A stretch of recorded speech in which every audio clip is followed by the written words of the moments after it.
Protestant 2.0.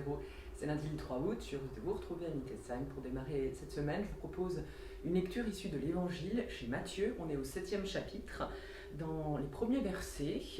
Demandez, cherchez, frappez à la porte. Peut-être connaissez-vous ce célèbre passage qui nous invite à une règle d'or. Demandez et vous recevrez. Cherchez et vous trouverez.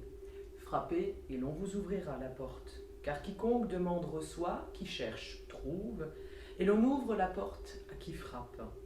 Y a-t-il quelqu'un parmi vous qui donne à son fils une pierre, si celui-ci demande du pain? Ou qui lui donne un serpent, s'il lui demande un poisson? Tout mauvais que vous êtes, vous savez donner de bonnes choses à vos enfants.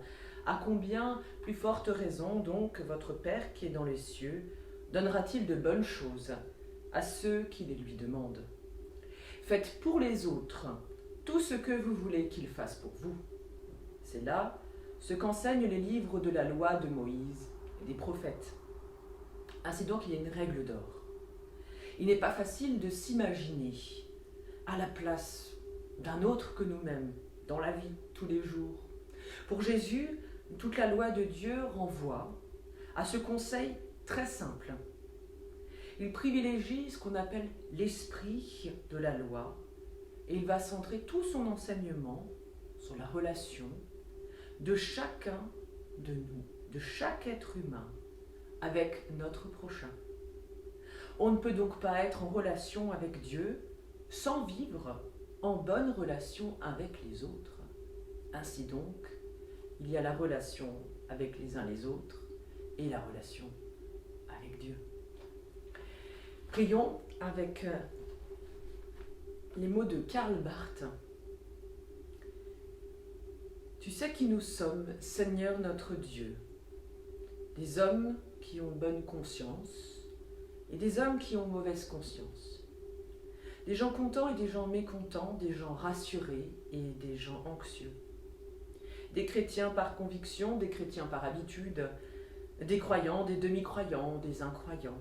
Maintenant, nous voici tous devant toi, dans nos différences, tous égaux, car nous sommes tous dans notre tort vis-à-vis de toi et les uns à l'égard des autres. Égaux, parce que nous devrons tous mourir un jour. Égaux parce que nous serions tous perdus sans ta grâce.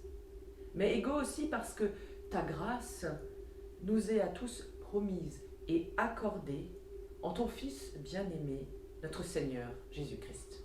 Amen. Je vous souhaite une très belle semaine en ce début du mois d'août, avec du soleil, de la joie et la paix du Seigneur. Je vous donne rendez-vous demain matin pour la prière du petit-déj. N'oubliez pas, maintenant nos 2 rendez-vous particuliers dans la semaine. Les mercredis, nous partons en Alsace du Nord à la rencontre d'une paroisse, d'une communauté. À vous de trouver où nous sommes. Et le dimanche, rendez-vous en vidéo, en méditation, quelques minutes à 11h, avec un message porté par un collègue de notre union d'église. Je vous dis à demain.